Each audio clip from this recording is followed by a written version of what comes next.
The most epic chord progression of all time is...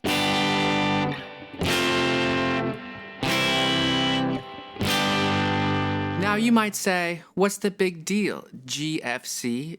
Those three chords are in billions of songs, but not in that combination and not in that order, because in the key of G major, there is no F chord.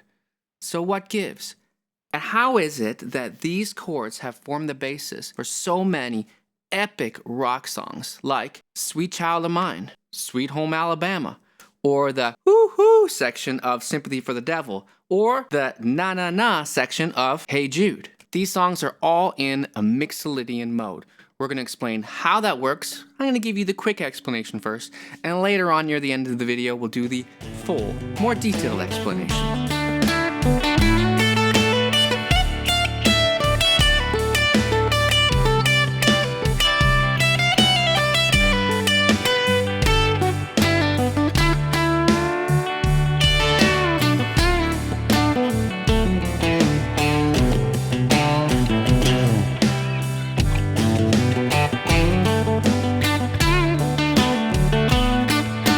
Here's the quick explanation first. Like I said, the key of G doesn't have an F chord. The key of G major doesn't have an F natural. It has an F sharp.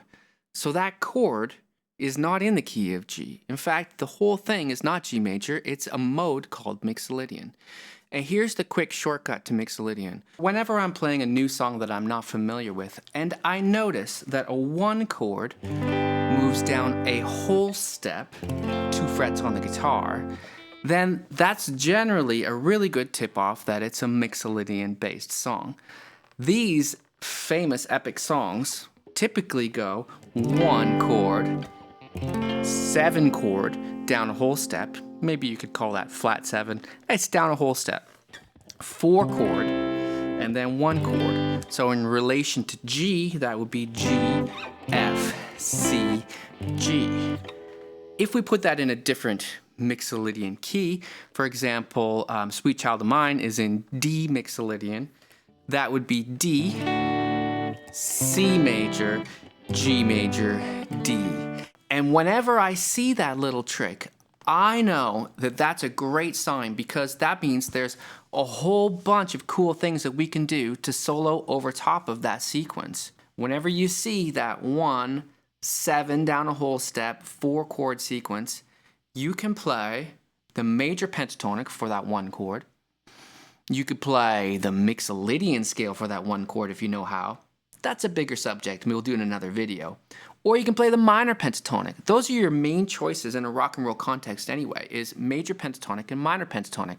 Or going from major pentatonic for a bit and then switching to the minor pentatonic, which will give you that epic jamming out rock and roll sound. So let's go back to the key of D, the Sweet Child of Mine chords, the chords from Sweet Home Alabama, D, C, and G. D or C add 9 and G, if you like, the Sweet Home Alabama kind of sound. And let's hear what D major pentatonic would sound like.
So we see it actually has a little bit more of that kind of country rock sound. It's definitely good for the Sweet Home Alabama sound.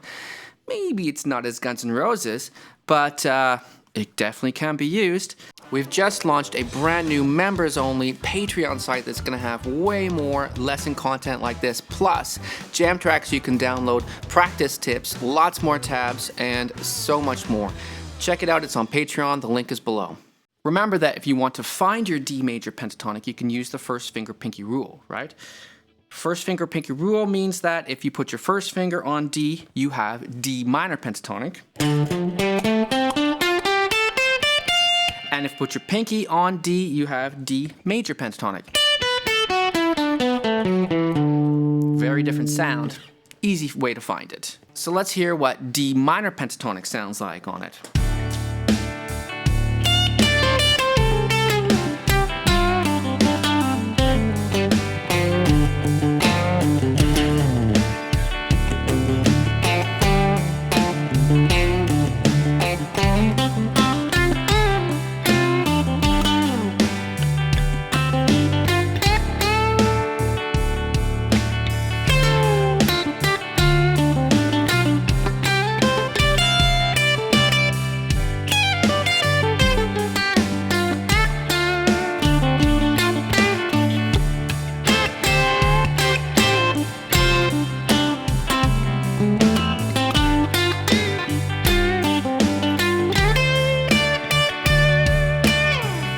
It's a totally different sound, right? It has a very much more rock and roll sound, a bit of a more bluesy sound.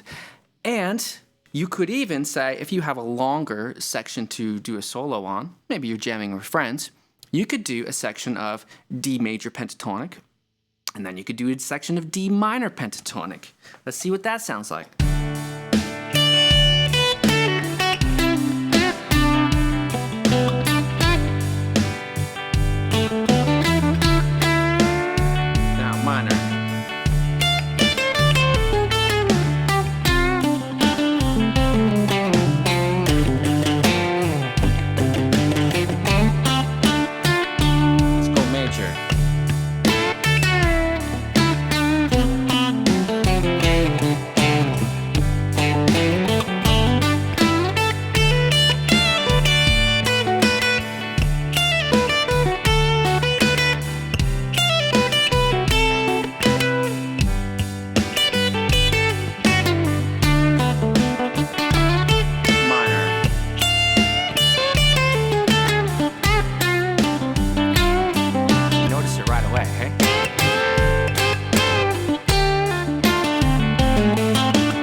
So in a blues context, often what we'll do is we'll switch back and forth between major pentatonic and minor pentatonic. But there's something funny about the Mixolydian progression that, to my ear, it doesn't lend itself well to switching back and forth from major pentatonic to minor pentatonic. To me, it's like start in major, go in minor pentatonic, and then once you're in minor pentatonic, you pretty much got to do that the whole way, unless you leave just a little bit of breathing space before you go back to the major. Regardless, they both sound really cool, and you could just pick one and go with it, depending on the style that you want your solo to come across as. So let's explain in a little bit more detail how Mixolydian works. Basically, if you take any major key, let's say we take a major key and start on G. G major would be G, A, B, C, D, E, F sharp, G. G, A, B, C, D, E, F sharp, G, right?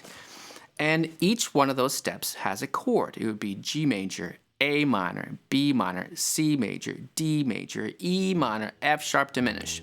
If you don't have all that memorized, it doesn't really matter. Don't worry about that right now.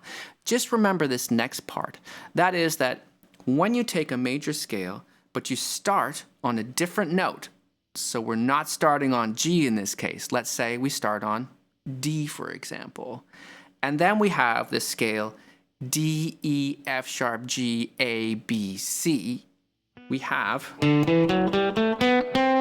a very different sounding scale, in fact, even though it's all the same notes as G major. But when we start on a different note, the context changes, right? And the chord sequence changes, because if we now make D the one chord, D now can sound a bit like home, right? It's usually our first chord in the song, but not always. But it's going to be the resolve for the song. And that's where we get Mixolydian. Basically, if you take a major key, but you start from the 5th degree of that key, and you restart everything there, you have Mixolydian. The quick way to memorize what is Mixolydian is just memorize this number. Just memorize 5, because it starts from the 5th degree of any major scale. So G major is, but D Mixolydian is, it's the same notes, different starting point. And therefore, it gives us a different one chord, because the one chord in G major is G. The one chord in D Mixolydian is D. Don't forget to check out my book on Amazon. It's called Guitar Soloing Like a Pro. And I'm going to put another one of my videos from this channel on the screen here for you. Please check it out. My name is Blue Morris. I teach guitar lessons here in Vancouver, Canada. See you next week.